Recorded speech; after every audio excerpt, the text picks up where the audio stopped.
Pretty nice, warm, dry place with lots of chow. It's like having Burger King or McDonald's with like sleeping pods right there. Of course, they didn't clean up after themselves, aka piles of shite everywhere. And I got tired of, I just wondered what that was doing to my floor. Department of Transportation plowing the roads. These guys are incredible. We got the best. Allegheny County, North Carolina has got the best DOT crew I have ever heard about. Well, shoot. Looks like we're not going to need the second bale. They ate out. I've been experimenting with this feed bag.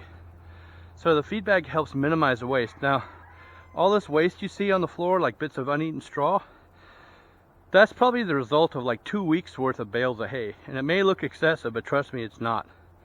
And so these little squares on here are designed that they can just get a nibble and eat it, so they eat more of it versus wasting more. Because once it gets on the floor, once it gets on the ground, not many animals want to eat it for obvious reasons. It gets poop and mud stomped in it, and it's not palatable. So if you put it on a bag,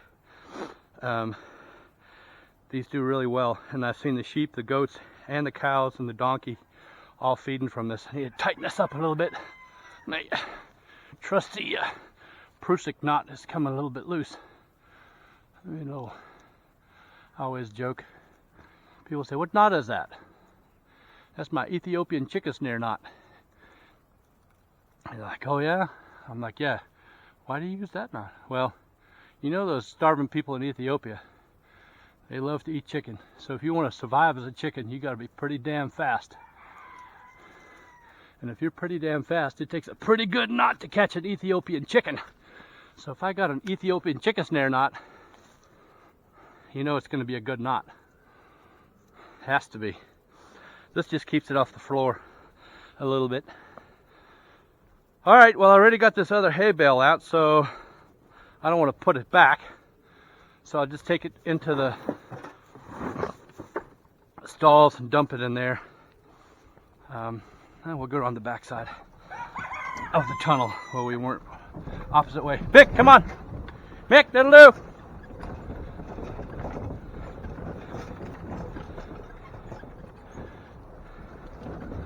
He's having a ball. He just works off his energy. All right, so we were just in this tunnel here a little while ago, coming from the other direction. And see, it started snowing again. I can hear it. I don't know if the camera will pick it up. All right. So if you remember, we dropped a bale through the floor. See, Clarence is trying to get it already. And look at all the waste. So this is, I know this is where the pigs sleep because I come and check on them sometimes at night, and I know this is where they're bedded down. Now it's starting to get bedded down pretty hard. So if I stick this bale in here, what ends up happening is the cow will eat it, a lot of it, but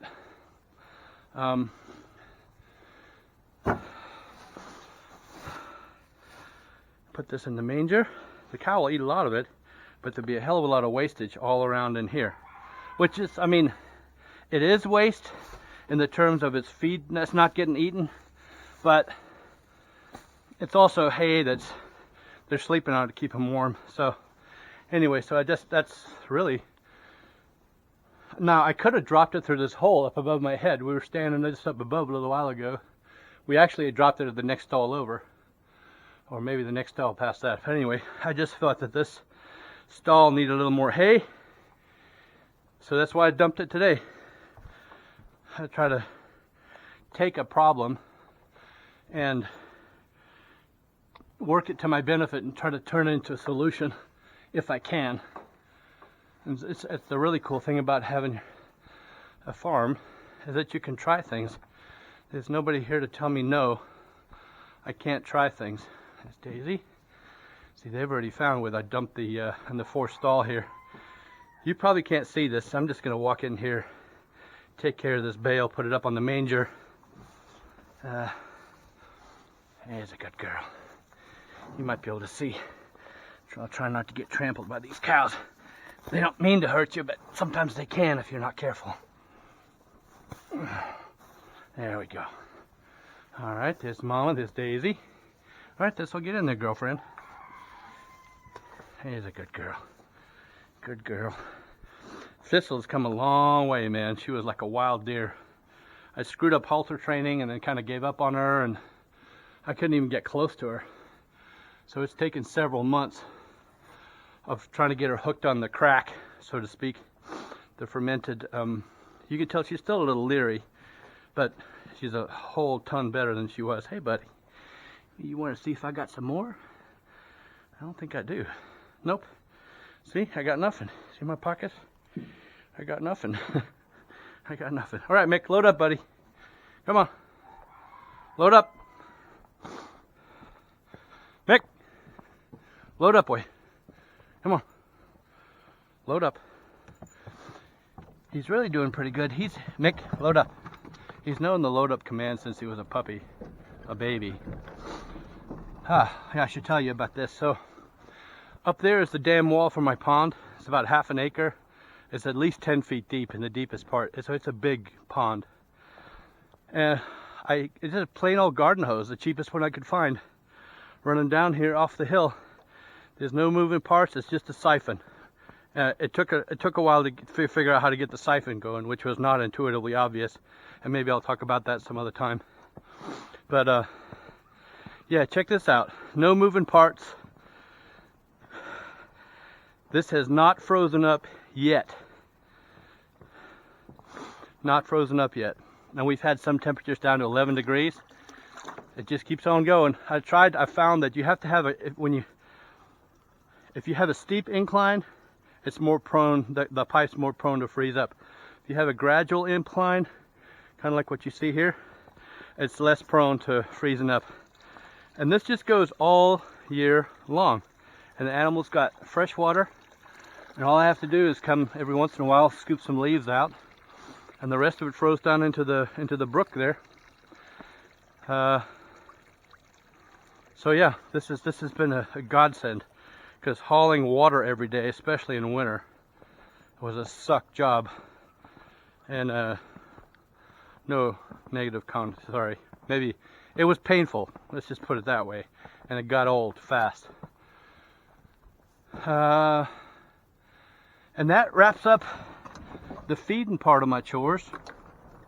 The final bit is I got to get my assembly line of fermentation recocked, reset, to keep up with my 5 days worth of cow fermentation and 7 days worth of pig fermentation. Alright, didn't lose any buckets off the back, so that's good. This dome here was a failed chicken experiment. I think of all our critters, we have yet to really crack the code on chickens. We probably lost 70 or more chickens to various predators. Alright, just loading up my empty buckets, take them in the feed room, and then we'll get the next 7 days worth of, well, we'll just replenish the pipeline, if you will. So this might be interesting. The goats love sitting up here, and they poop and pee all over it. And so what I do is I take a straw bale, and I'll spread that out, and they'll poop and pee. And then trying to turn a problem into a solution, I was like, well, maybe I'll just make a compost pile right here. So all I got to do is sweep it 4 feet off the step, and then maybe make some compost right there. If you can't beat them, join them, right? All right, Mick. He's after the guineas. I don't know if you can see in the camera, the guinea fowl.